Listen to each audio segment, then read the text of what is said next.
우리 함께 신앙 고백하시겠습니다. 전능하사 천지를 만드신 하나님 아버지를 내가 믿사오며 그 외아들 우리 주 예수 그리스도를 믿사오니 이는 성령으로 잉태하사 동정녀 마리아에게 나시고 본디오 빌라도에게 고난을 받으사 십자가에 못 박혀 죽으시고 장사한 지 사흘 만에 죽은 자 가운데서 다시 살아나시며 하늘에 오르사 전능하신 하나님 우편에 앉아 계시다가 저리로서 산자와 죽은 자를 심판하러 오시리라. 성령을 믿사오며 거룩한 공예와 성도가 서로 교통하는 것과 죄를 사하여 주시는 것과 몸이 다시 사는 것과 영원히 사는 것을 믿사옵나이다. 아멘.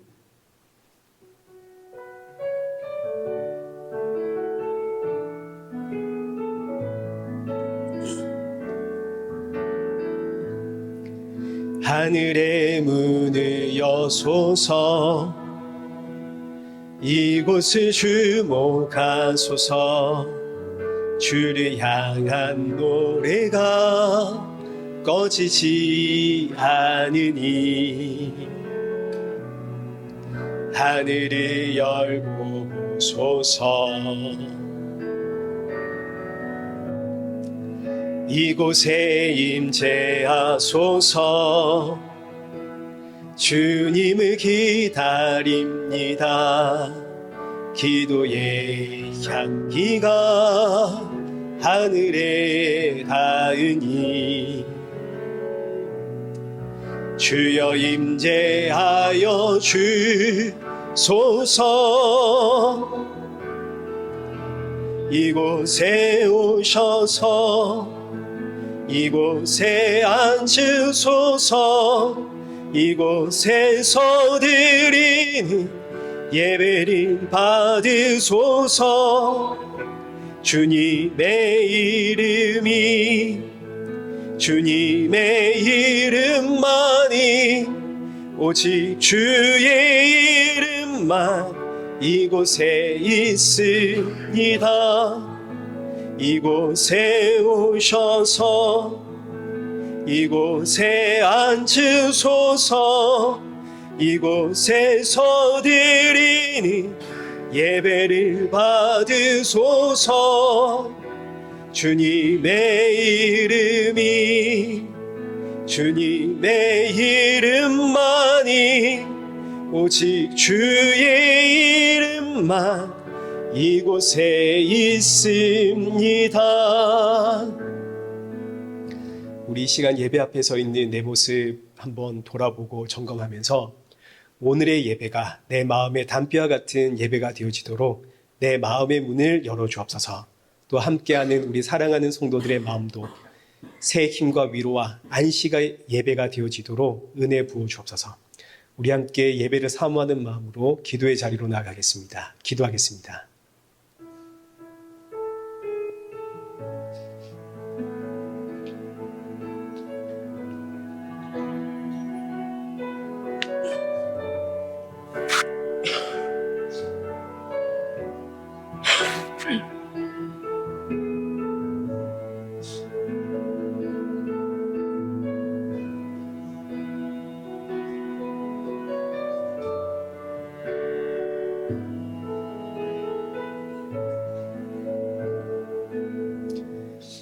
살아계신 하나님 아버지, 오늘 이 예배 자리로 우리의 걸음을 인도하심에 감사드립니다. 지치고 상한 심령들이 이 자리에 모였사오니 오늘의 예배가 사랑하는 성도들에게 위로와 평안과 안식의 예배가 되어지도록 은혜 부어 주옵시고 주께서 주시는 생명의 말씀 붙잡고 새롭게 시작하는 이 한 주를 버티고 살아내며 예수님의 그 십자가의 은혜와 사랑이 날이 갈수록 더욱더 충만해지는 우리 성도들 되게 하여 주옵소서. 예수님의 이름으로 기도드리옵나이다. 아멘. 우리 함께 교동문 제 86번을 우리 교독하겠습니다. 87번, 네, 87번을 함께 교독하겠습니다. 제가 PPT 열심히 준비해가지고 PPT를 안 넣어가지고 왔습니다. 그래서 이제 지난주랑 똑같습니다. PPT가. 자, 여러분 이해해 주시고 제가 이제 그런 사람인 거 여러분 다 아시죠? 네. 자, 우리 함께 87번 교독하겠습니다. 또 내가 새 하늘과 새 땅을 보니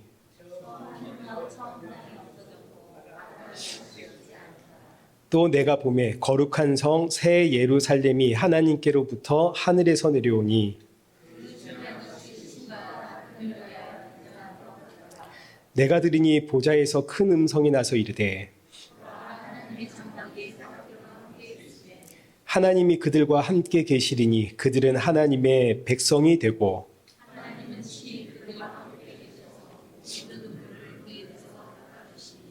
다시는 사망이 없고 애통하는 것이나 곡하는 것이나 아픈 것이 다시 있지 아니하리니 보좌에 앉으신 이가 이르시되 보라 내가 만물을 새롭게 하노라. 아멘. 우리 찬송가 23장 함께 찬양하시겠습니다. 21장 찬양하겠습니다.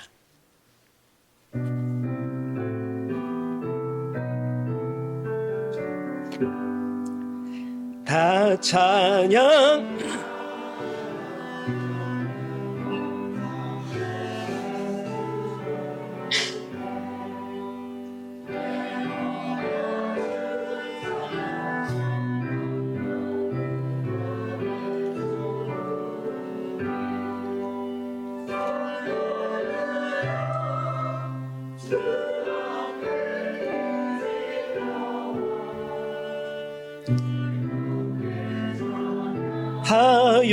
하여라 다 찬양하여라 놀라운 만유의 주께 포근한 날개 밑을 품어 주시는 주님 성도들아 주님의 뜻 안에서 내 소원 다 이루리라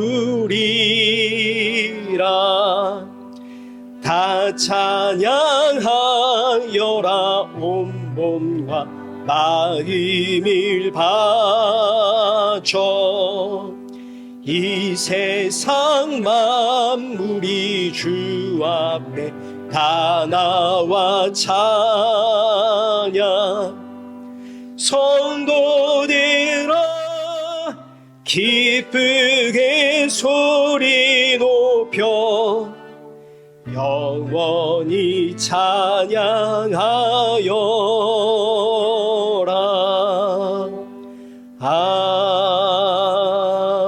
아멘.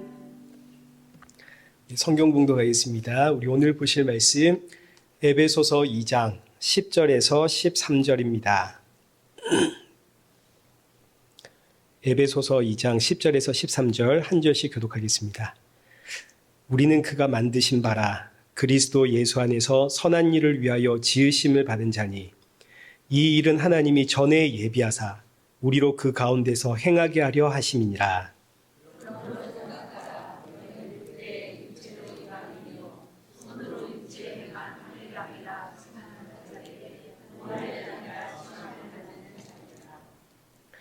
그때 너희는 그리스도 밖에 있었고 이스라엘 나라 밖의 사람이라.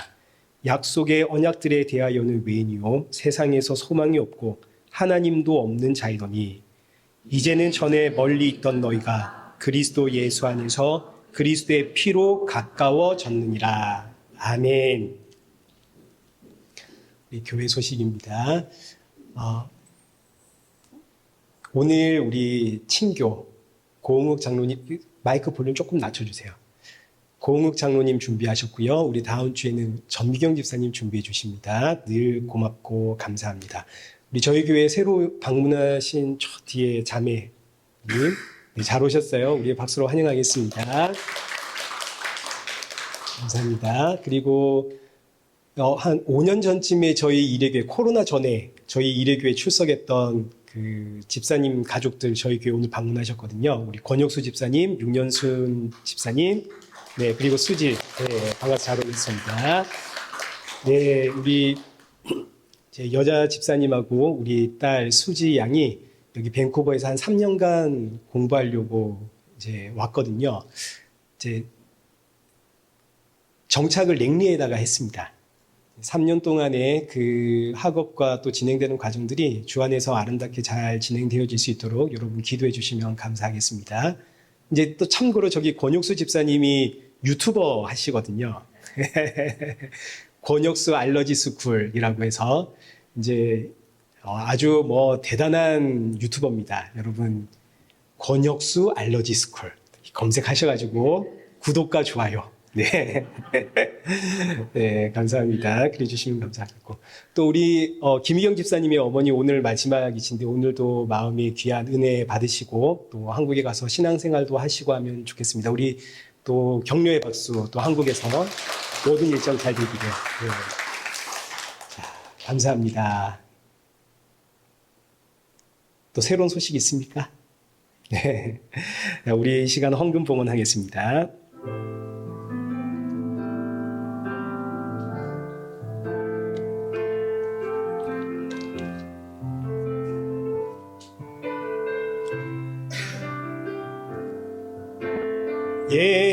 예수 사랑해요 나 주와 엎드려 경배와 찬양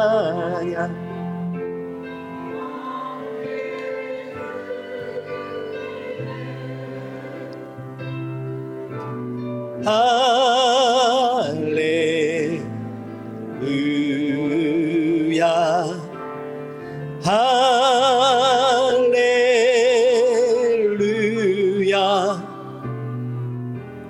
할렐루야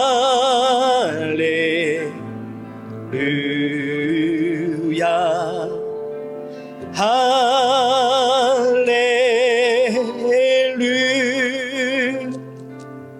기도하겠습니다. 오늘 이 예배 자리로 인도하신 하나님 아버지 감사합니다. 이 시간 지난 한 주간 동안에 우리의 연약함과 완악함 용서하여 주옵시고 예배를 드릴 때마다 예수님의 십자가의 은혜로 이 예배 자리에 설 수 있다는 사실을 기억하며 이 땅의 꿈과 소망과 비전 두지 않고 하나님 나라의 소망을 품고 이 땅에서 나그네로 살아가는 성도가 되어지도록 우리의 마음과 중심을 붙잡아 주옵소서. 이 시간 귀한 예물 준비하여 드립니다. 헌금 준비할 때마다 날 위해 십자가에서 죽으시고 부활하시고 그리고 다시 오실 그 예수님을 사모하며 주님께 드림이 나의 기쁨이고 나의 모든 것 주의 것임을 고백하는 우리 성도들 되게 하여 주옵소서. 예수님의 이름으로 기도드리옵나이다. 아멘. 제가 광고 하나 또 더 하겠습니다. 이건 이제 저의 개인적인 광고. 지난주는 제가 몸이 아파가지고 수요 예배를 안 했거든요. 참, 요즘 핑계가 많습니다. 이번 주는 휴가 차원에서 제가 한번 이제 수요 예배 한번 시도록 하겠습니다. 네. 여기에 대해서 불만이 있으신 분들은 저에게 개인적으로 이야기해 주십시오. 개인적으로. 그럼 제가 죄송합니다. 그렇게 됐습니다. 이렇게 이야기를 하겠습니다. 우리 오늘 본문은 에베소서 2장 10절에서 13절입니다. 그러므로 생각해라 라는 제목으로 오늘 본문의 말씀 살펴보겠습니다. 우리 먼저 지난주에는 여기 7절에서 10절의 말씀을 통해서 하나님께서 우리를 구원하신 목적이 무엇인가를 우리가 살펴보았습니다. 하나님께서 너와 나를 구원하신 목적은 이제 두 가지입니다. 첫째는 여기 7절 하나님의 은혜의 지극히 풍성함을 오는 여러 세대에게 나타내기 위해서 우리를 구원했습니다. 그리고 둘째는 이제 마찬가지 여기 밑에 본문 10절 우리는 그가 만드신 바라 그리스도 예수 안에서 선한 일을 위하여 지으심을 받은 자니 이제 예수 그리스도 안에서 선한 일을 하기 위하여 우리가 구원을 받았습니다. 먼저 여기 첫 번째 7절 하나님의 은혜의 지극히 풍성함을 여러 세대에 나타내기 위해 여기서 나타내다라는 이 단어가 증명하다, 증거하다 이런 뜻입니다. 그러니까 나에게 베푸신 하나님의 은혜의 지극히 풍성함을 오는 여러 세대들에게 증명하고 또 증거하기 위해서 우리를 하나님이 구원하셨다 이겁니다. 이 말씀을 가장 잘 풀어서 설명한 성경이 이제 디모데전서 1장 13절 이하의 말씀입니다. 이 사도 바울의 고백이거든요. 내가 전에는 비방자요, 박해자요, 폭행자였으나 16절 그러나 내가 국류를 입은 까닭은 예수 그리스도께서 내게 먼저 일체 오래 참으심을 보이사 후에 주를 믿어 영생 얻는 자들에게 본이 되게 하려 하심이라. 바로 이 말씀입니다. 우리 지난주에 보았던 말씀이죠. 사도 바울이 얼마나 교회를 핍박을 했습니까? 예수 믿는 자들을 욕하고 때리고 감옥에 가두고 심지어 죽이기까지 했던 사람입니다. 그런데 이런 사도 바울 하나님께서 구원하시죠. 그 이유는 후에 주를 믿어 영생 얻을 자들에게, 여기 15절 하반절의 말씀처럼 여러분 나는 죄인 중에 괴수입니다. 그런데 하나님께서 나에게 일체 오래 참으심을 보이사 세상에 나 같은 사람도 구원해 주셨습니다. 이 고백을 하게 하심으로 다음 세대에게 하나님의 지극히 풍성한 은혜를 증거하게 하려고 이 사도 바울을, 그리고 오늘 저와 여러분을 구원했다는 이야기입니다. 그리고 이제 이 의미는 결국 하나님께서 우리를 구원하신 목적은 오는 여러 세대, 다음 세대에게 복음 증거하라고 우리를 구원하셨다는 뜻이 됩니다. 그러니 구원받은 성도는 마땅히 영혼 구원을 위해서 전도를 해야 되는 거죠. 이게 저와 여러분을 부르신, 구원하신 목적이거든요. 근데 복음은 어떻게 전해야 되는가? 여기 기록되어 있듯이 7절, 본문 7절, 바로 위에 거. 네. 위로 올라가시면 됩니다. 7절. 예. 하나님의 은혜의 풍성함을 드러내는 방향으로 복음이 증거가 돼야 되는 겁니다.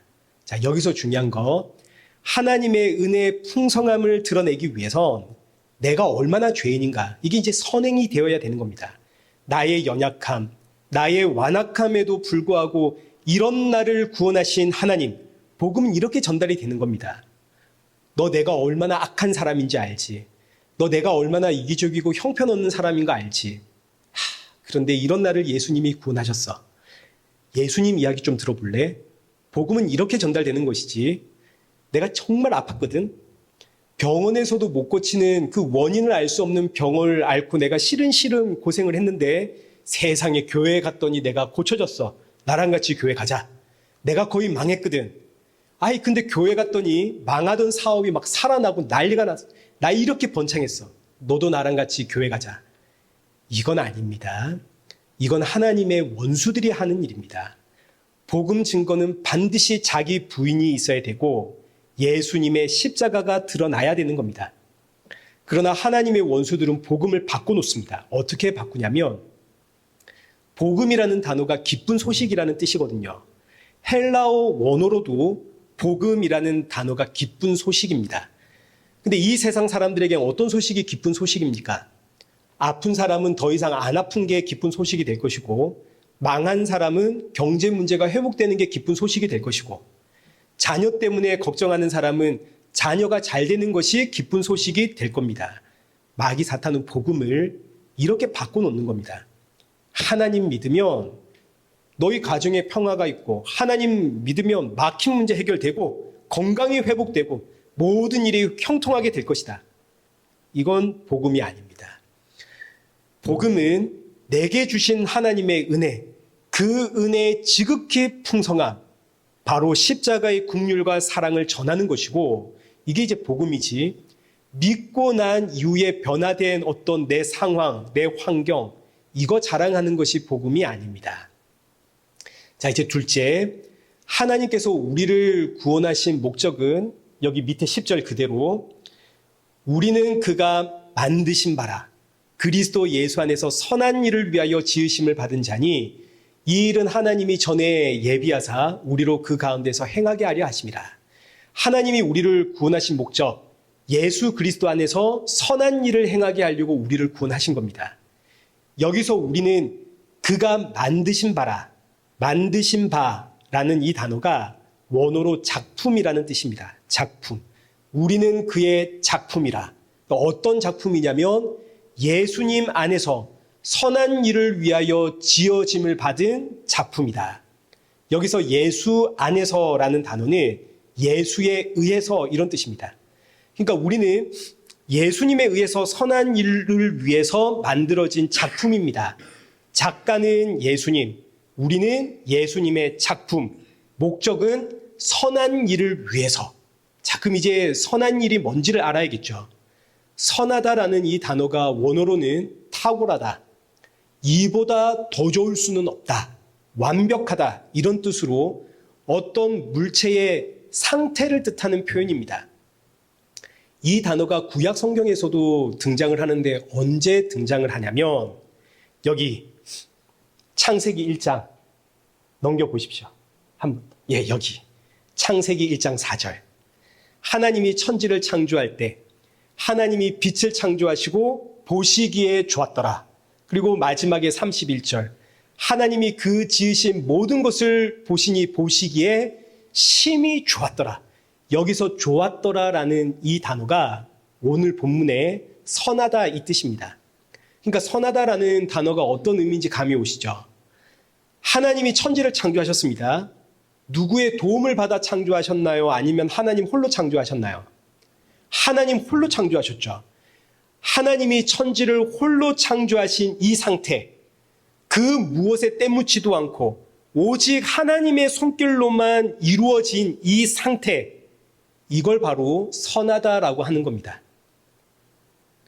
그러니까 성경에서 선하다라는 개념이 나오면 단순히 우리가 생각하는 선과 악 이런 개념이 아니라 이 세상의 사람들의 손길이 타지 않은 오직 하나님의 손길에 의해서만 유지되고 있고 버텨지고 있는 그 상태가 바로 선하다 이 개념입니다. 자, 그러면 이제 다시 본문 10절을 보십시오. 우리는 그가 만드신 바라 그리스도 예수 안에서 선한 일을 위하여 지으심을 받았다. 자, 그럼 이제 이 단어를 직역하면 우리는 오직 예수님의 손길에 의해서 유지되고 있는 작품이다. 이런 뜻입니다. 이 말씀을 정확하게 이해를 못하면 우리는 선한 일을 위해서 창조된 성도구나. 그럼 이제 내가 선한 일을 해야지. 이렇게 말씀을 오해하게 됩니다. 그러나 여러분, 우리가 알듯이 우리가 어떻게 선한 일을 할 수 있겠습니까? 우리 안에는 선한 게 없지 않습니까? 바리새인들 생각해 보십시오. 바리새인들은 자기를 죄인이라고 생각하지 않습니다. 왜냐하면 나는 하나님의 말씀 흠없이 지켜내고 있거든요. 내가 왜 죄인인가? 근데 예수님께서 바리새인들에게 너희는 죄인이다. 이러니까 바리새인들이 얼마나 화가 나는지 예수님을 십자가에 달아 죽입니다. 그런데 이런 이야기를 하니까 목사님, 그래도 그때와 지금은 다른 거 아닙니까? 그때는 전적 죄인이었지만 이제는 성령님이 내 안에 들어와서 내가 선한 일을 할 수 있는 거 아닙니까? 이런 질문을 하시는 분들이 있거든요. 그렇지가 않습니다. 내 안에서 선한 일을 행하시는 성령님의 공로를 내가 가로채려고 하는 이야기입니다. 그러니 이 말씀 분명하게 이해를 하셔야 됩니다. 10절에 우리는 그가 만드신 바라 그리스도 예수 안에서 선한 일을 위하여 지으심을 받았다. 이 의미는 우리는 예수님의 손길에 의해서 유지되고 있는 예수님의 작품이다. 이런 뜻으로 우리 지난주에 말씀드렸던 비유 기억나시죠? 작가가 길가에서 돌을 하나 주워다가 그 돌로 기가 막히게 아름다운 작품을 하나 만들었습니다. 그래서 이제 이 작품을 전시회장에 세워두면 사람들이 이 돌을 보면서 이 아름다운 작품을 보면서 누구에게 영광을 돌린다고요? 작가에게 영광을 돌린다고요? 돌이 아름다운 작품이 된 건 돌의 능력이 아닙니다. 전적으로 작가의 능력입니다. 작가가 돌을 이리 깎고 저리 깎고 그래서 아름다운 작품으로 만든 거 아닙니까? 이게 바로 선하다라는 뜻입니다. 선하다. 오롯이 작가의 손길로만 유지된 상태, 다른 것에 때묻지 않은 이 작품의 모습 자체가 선하다. 저와 여러분이 길가의 돌과 같았습니다. 작가이신 예수님이 저와 여러분을 택하여 기가 막히게 아름다운 작품을 만들어가고 있습니다. 자, 그러면 나의 나된 것은 오직 하나님의 은혜, 그 손길로 된 건가요? 아니면 내가 어떤 선한 일을 하면서 내가 나를 만들어가고 있는 건가요? 그렇죠. 오직 예수님의 은혜로 된 거죠. 나는 지금 그야말로 예수님의 손길로 유지되고 있는 겁니다. 나에게서 그 어떤 선한 일이 나왔든, 그 어떤 은사가 나왔든, 내가 그 어떤 업적을 이루었든, 이건 전부 내가 한 게 아니라 나를 아름다운 작품으로 만들어 가시는 그 예수님의 손길에 의해서, 길가에 돌멩이에 지나지 않았던 내가 예수님에 의해서 이리 깎이고 저리 꺾여 가면서 드러나는 모습들 가운데 하나일 뿐입니다. 그래서 사도 바울이 여기 고린도 전서 15장 10절 한 번 더.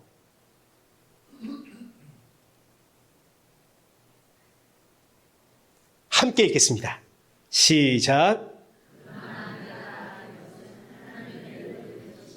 내게 주신 그의 은혜가 헛되지 아니하여 내가 모든 사도보다 더 많이 수고하였으나 내가 한 것이 아니요 오직 나와 함께 하신 하나님의 은혜로라. 나의 나됨은 그야말로 하나님의 손길로 유지되는 겁니다.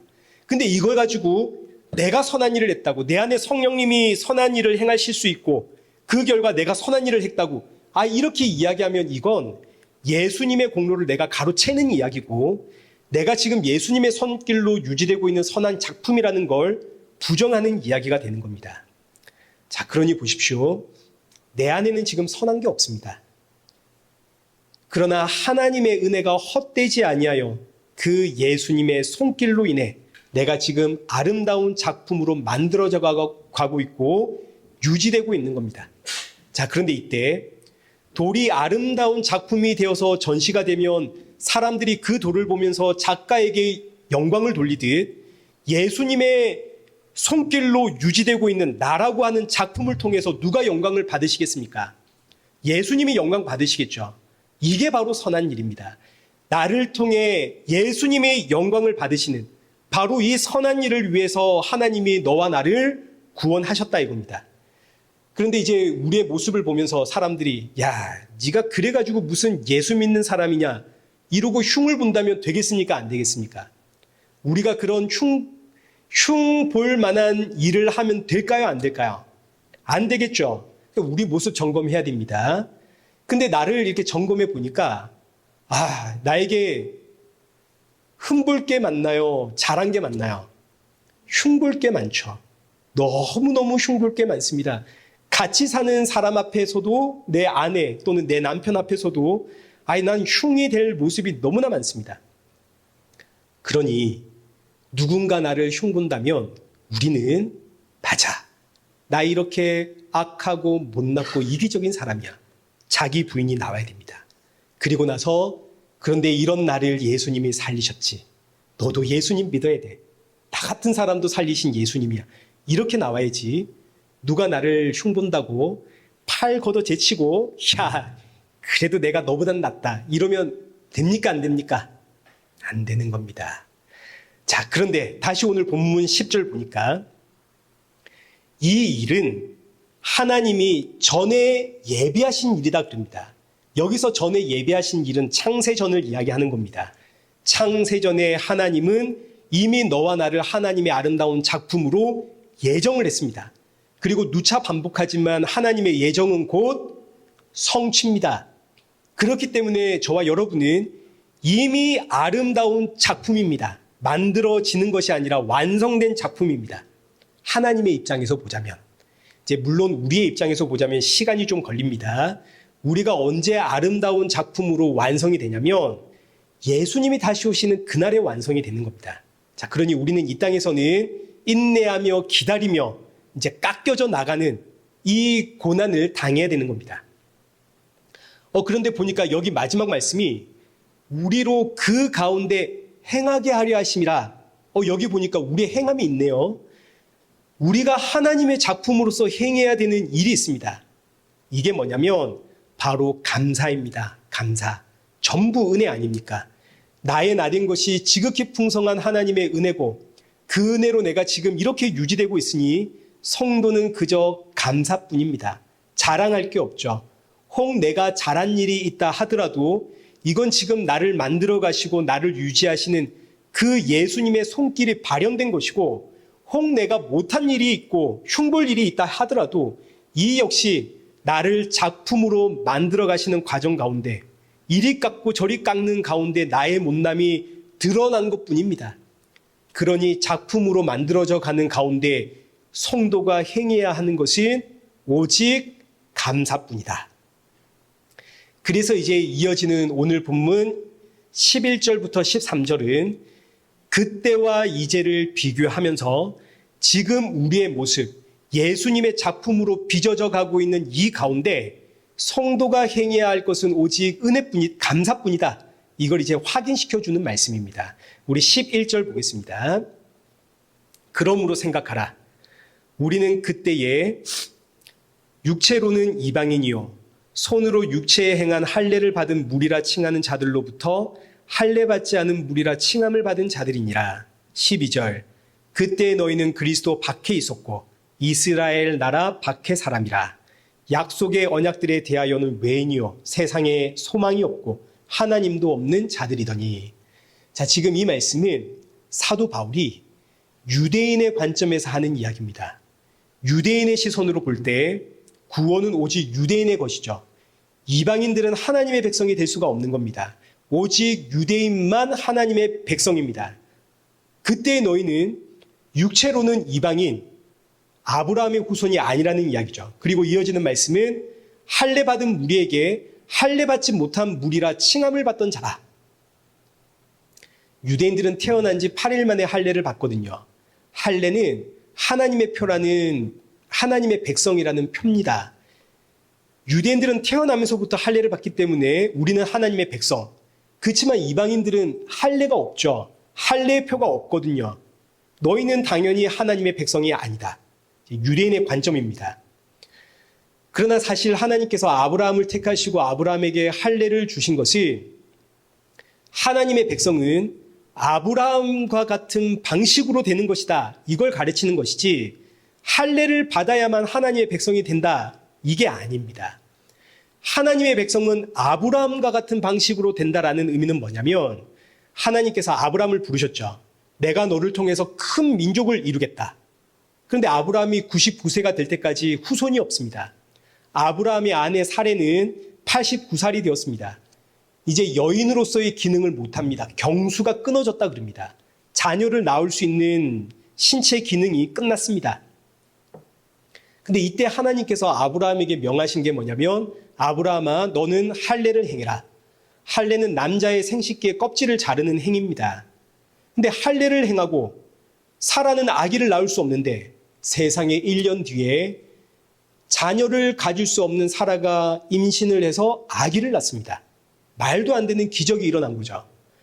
이를 통해서 하나님이 아브라함에게 가르치는 겁니다. 하나님의 백성은 혈과 육으로 되는 게 아니다. 혈통으로 이어지는 것이 아니다. 오직 하나님에 의해서 하나님의 은혜로 되는 것이다. 그래서 이제 아브라함의 모든 후손들은 할례를 행하는 겁니다. 생식기의 껍질을 자름으로 그걸 볼 때마다 우리가 하나님의 백성이 되는 것은 우리가 아브라함의 후손이기 때문이 아니라 오직 하나님의 은혜로 하나님에 의해서 되는 겁니다. 이 고백을 해야 된다고요. 이걸 가르치는 것이 할례인데 유대인들은 이 의미는 잊어버리고 할례를 받았다는 것 자체만으로 우리는 하나님의 백성이다. 자, 이런 시각으로 지금 유대인들의 생각을 사도 바울이 이야기를 하는 겁니다. 12절도 보십시오. 그때 너희는 그리스도 밖에 있었고 이스라엘 나라 밖의 사람이라 약속의 언약들에 대하여는 외인이라. 자, 이것도 똑같은 이야기입니다. 유대인들의 구원은 민족적인 구원이기 때문에 오직 이스라엘 나라 안에만 구원이 있습니다. 이스라엘 나라 밖에는 구원이 없습니다. 왜냐하면 오직 이스라엘 백성들만 하나님의 언약의 약속을 받았거든요. 이 약속의 언약이 바로 율법입니다. 하나님께서 이스라엘 백성들에게만 율법 주었다 이거죠. 율법의 핵심은 뭐냐면 그리스도입니다. 그리스도는 헬라어이고 히브리어로는 메시아. 그리스도와 메시아 똑같은 뜻입니다. 무슨 뜻이냐면 구원자입니다. 구원자. 율법의 핵심은 뭐냐면 그리스도가 와야 한다. 구원자가 와야 한다.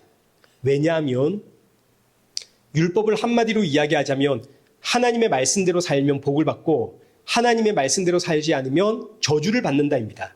근데 가만 보니까 하나님의 말씀대로 살 수 있습니까? 없습니까? 아유, 없죠. 그러면 모든 사람들은 전부 하나님의 저주 아래에 있는 겁니다. 그러니 이 저주에서 우리를 구원해 줄 구원자가 필요한 거죠. 율법은 바로 이 구원자에 대한 이야기입니다. 유대인들은 이 구원자는 오직 우리 유대인들만을 위한 것이라고 생각을 했습니다. 이런 유대인들의 시각에 볼 때 이방인들은 소망이 없죠. 너희에겐 구원자가 없으니까. 너희에겐 하나님의 율법이 허락되지 않았으니까. 그래서 이어지는 말씀이 자연스럽게 그때의 너희는 세상에서 소망도 없고 하나님도 없는 자들이었다. 물론 이 세상에도 소망이 있고 이 세상에도 하나님은 있습니다.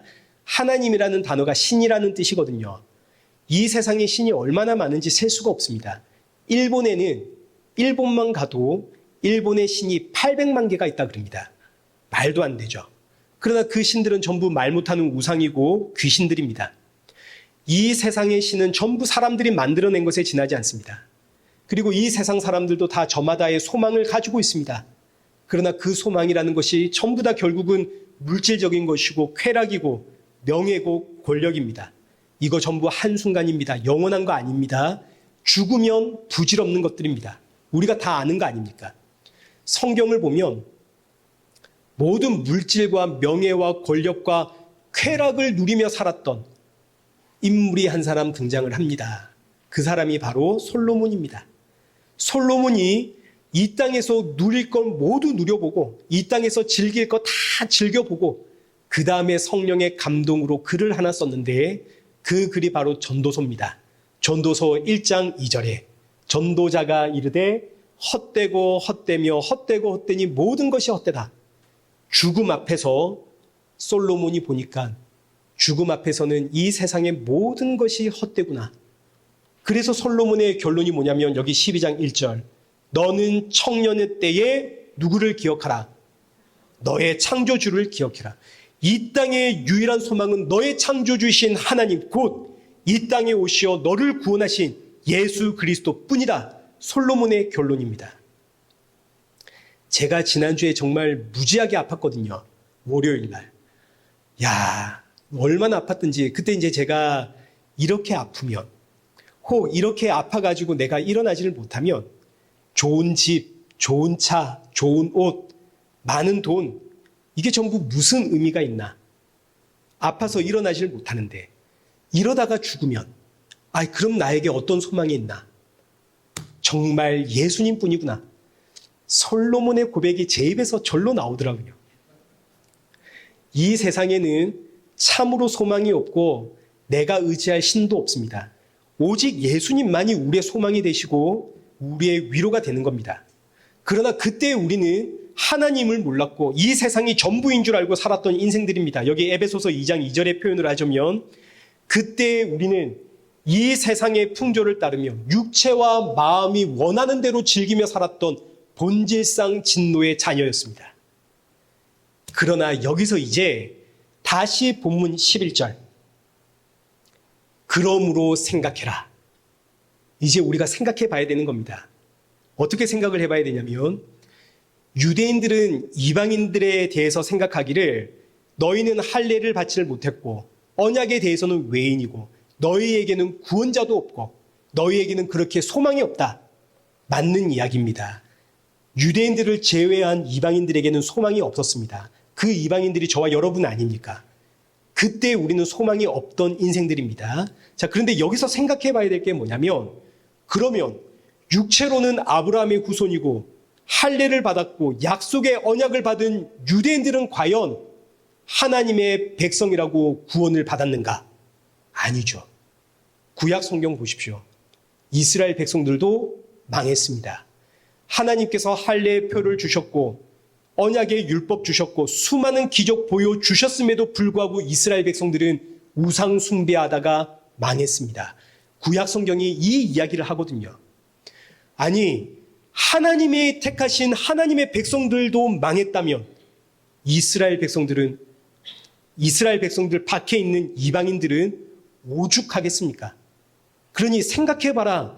이 말씀의 1차적인 의미는 이 땅에는 그 누구도 자신의 힘으로 구원을 얻을 수가 있다 없다? 없다. 아무도 없다. 하나님이 택하시고 하나님이 정성을 쏟아부은 이 이스라엘 백성도 망했다면 이방인들은 말할 것도 없죠.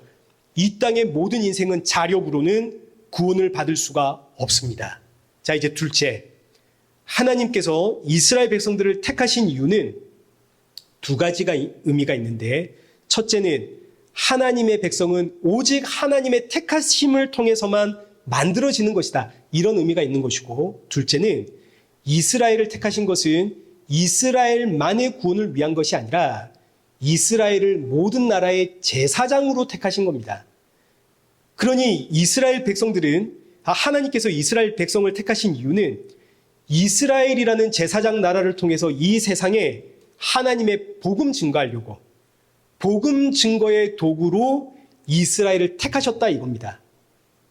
그런데 이스라엘 백성은 이 제사장 나라로서의 역할을 하지 않고, 복음 증거하지 않고 하나님의 복음을 자신의 품에 가둬버렸습니다. 자, 그러면 이방인들은 어떻게 구원을 받겠습니까? 이스라엘 백성들이 복음을 품고 복음을 전달하지 않으니 이방인들 구원 받을 수 있나요, 없나요? 이방인들 구원을 받을 수가 없죠. 그런데 여기서 생각해 보라 이겁니다. 이스라엘 백성들이 복음 증거의 도구로서의 역할을 실패를 했습니다. 근데 이스라엘이 실패했다고 하나님도 실패했습니까? 아니죠. 이스라엘은 실패했어도 하나님은 실패하지 않습니다. 하나님은 창세 전에 작정하신 자기 백성들을 전부 구원해 내시는데 어떻게? 하나님이 친히 이 땅에 오심으로 십자가에 죽으시고, 그리고 십자가에 부활하신 하나님이 영으로 자기 백성들을 찾아가심으로 하나님이 자기 백성들을 친히 구원해 내시는 겁니다. 그러니까 여러분, 구약의 그 이방인들도 하나님이 구원해 주신 거 아닙니까? 이제 이런 생각 하시는 분들이 있거든요. 뭐 우리나라 조선시대 사람들, 고려시대, 삼국시대 사람들도 하나님이 구원하시는 거 아닙니까? 아닙니다. 구원은 언제 시작이 되냐면 예수님의 십자가 사건 이후로부터 이방인의 구원이 시작이 되는 겁니다. 그전에는 없습니다. 이거 여러분들이 머릿속에 분명하고 확실하게 가지셔야 됩니다. 이스라엘 백성들로는 안 되기 때문에 하나님이 이 땅에 친히 오셔서 십자가에 죽으심으로 하나님이 친히 복음 증거하시는 겁니다. 이 모든 이방인의 구원은 예수님의 십자가 이후부터입니다. 그래서 오늘 우리가 복되고 복되다. 사도 바울이 이 고백을 하는 겁니다. 복되다. 지금은 은혜의 때다. 자, 그리고 이게 바로 오늘 본문 여기 13절의 말씀입니다. 이제는 전에 멀리 있던 너희가 그리스도 예수 안에서 그의 피로 가까워졌느니라. 이방인들이 구원을 받은 것은 이스라엘 민족이 복음 증거에서가 아닙니다. 오직 하나님의 풍성한 은혜로 하나님이 친히 이 땅에 오시어 피 흘리신 이후에 친히 자기 백성들을 찾아가심으로 구원해 내시는 겁니다. 저와 여러분은 누군가를 통해서 구원을 받은 게 아닙니다. 십자가에 피 흘려 죽으시고 부활하신 예수님이 친히 나를 찾아와 구원을 하신 겁니다. 일단 나를 살려내 놓으시고, 일단 나를 구원해 놓으시고, 그 다음 사람을 보내가지고 복음을 듣게 하신 겁니다. 그러니 결국 이 말씀은 구원은 사람의 힘으로는 불가능하고 오직 하나님의 은혜로 받게 된 것이니 구원받은 성도는, 이 놀라운 하나님의 풍성한 은혜 가운데 있는 성도는 감사 외에는 할 것이 없다. 이거 이야기를 하는 겁니다. 자, 그러니 사랑하는 성도 여러분, 새롭게 시작하는 이 한 주, 이 말씀 깊이 생각하며 감사하십시오. 나는 하나님의 피로 구원을 받은 성도일 뿐 아니라 지금도 날 위해 피 흘리시는 하나님, 그 예수님의 손길에 의해서 유지되고 있는, 아름답게 만들어져 가고 있는 작품입니다. 그러니 여기에 우리는 감사뿐입니다. 그리고 또 하나 생각해 보십시오. 이스라엘 민족의 실패에도 불구하고 하나님은 하나님의 일을 만들어내십니다. 하나님께서 저와 여러분을 부르심은 한 영혼에게 복음을 증거하라고 부르셨습니다. 이거 지금 제 귀가 이상한 건가요? 이게 이상한 건가요? 네. 하나님께서 저와 여러분을 부르심은 한 영혼에게 복음 증거하라고 부르셨습니다. 우리가 이 복음 증거의 일에 실패해도 하나님은 하나님의 그 영혼 구원해 내고 마십니다. 자, 그러니 실패를 두려워하지 마시고 내 가족과 내 이웃들에게 예수님과 십자가를 증거하십시오. 우리가 이 일에 참여하는 것 자체가 복입니다. 하나님의 작품으로서 우리가 할 수 있는 일은 나를 붙잡고 계시는 그 예수님의 은혜 감사하며 예수님과 십자가 증거하는 겁니다. 어제 오후에 제가 한국에서 한 3년 전부터 제 설교를 듣고 계시다는 집사님과 전화 통화가 연결이 되었습니다. 이제 그분이 하시는 이야기가 이겁니다. 얼마 전에 남편이 사고를 당해가지고 병원에 입원을 했는데 가슴 밑으로 하반신 마비 판정을 받았답니다. 병원에 입원 중이라 그럽니다. 이제 수술 이것저것 다 끝나도 하반신 마비입니다. 얼마나 그 상심이 크겠습니까? 제가 어제 저녁에 그 전화를 받으면서 뭐라고 위로해야 될지를 몰라가지고 아무 말 못했습니다. 근데 그분이 하시는 말씀이 뭐냐면, 목사님, 현실은 지금 너무 고통스럽고 아프고 힘든데 이 와중에도 예수님 안에서 저는 감사가 나옵니다. 울면서 하시는 이야기입니다.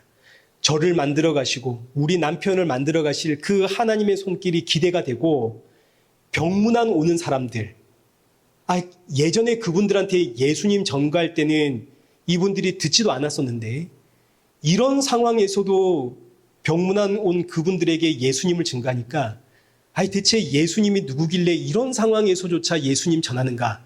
그리고 귀를 기울여 듣더라는 겁니다. 그러면서 이제 저에게 하시는 말씀이, 목사님 더욱 힘써 예수님 증거해 주십시오. 이 이야기 하려고 저에게 전화를 했더라고요. 제가 얼마나 위로와 도전을 받았는가 모릅니다. 사랑하는 성도 여러분, 지금 우리의 상황과 환경은 원망거리, 불평거리가 아니라 예수님을 증거하기 위한 최고의 상황이고 최고의 환경입니다. 하나님께서 지금 이미 판을 다 깔아놓으신 겁니다. 우리는 그저 전하면 되는 겁니다. 듣든지 아니 듣든지 실패를 두려워하지 않고. 그러니 이 한 주 우리 더 많이 감사하고 더 많이 찬양하고, 그리고 내가 처해 있는 이 상황 가운데 예수님의 향기를 힘차게 뿜어내는 그런 저와 여러분 되시기를 축원합니다. 살아계신 하나님 아버지, 그때 우리는 영죽을 인생이요 진노의 자녀였습니다. 그러나 이제는 예수님의 피로 하나님의 자녀가 되었습니다. 이 놀라운 복음을 수시로 묵상하며 내가 처한 상황과 환경이 아무리 지치고 힘들어도 감사와 찬양이 터져 나오며 더욱 힘써 예수님의 향기를 뿜어내는 성도가 되어지도록 성령의 충만함 부어 주옵시고, 때때로 내 안에서 터져 나오는 감정과 세상의 유혹 앞에 무너질 때 있습니다. 그러나 그때마다 천국 소망을 품고 우리 주님 만날 그날 더욱 사모하며 다시 일어나 십자가 앞에 서는 성도가 되어지도록 우리의 마음과 중심을 붙잡아 주옵소서. 이 한 주도 나를 붙잡고 나를 연단하며 아름다운 하나님의 작품으로 만들어 가시는 그 하나님의 이끄심에 우리의 입술에서 감사와 찬양과 영광 돌려지는 복된 한 주 되게 하여 주옵소서. 예수님의 이름으로 기도드리옵나이다. 아멘. 이제는 우리 주 예수 그리스도의 은혜와 성부 하나님의 크신 사랑과 성령 하나님의 위로교통 충만하심이 맡기신 사명에 충성하며 주신 은혜에 더 많은 감사와 찬양과 영광을 돌리며 주님 만날 그날 사모하며 살아가는 우리 일회교회와 성도들과 온 세계 교회 머리 위에 이제로부터 영원토록 함께 있을지어다. 아멘.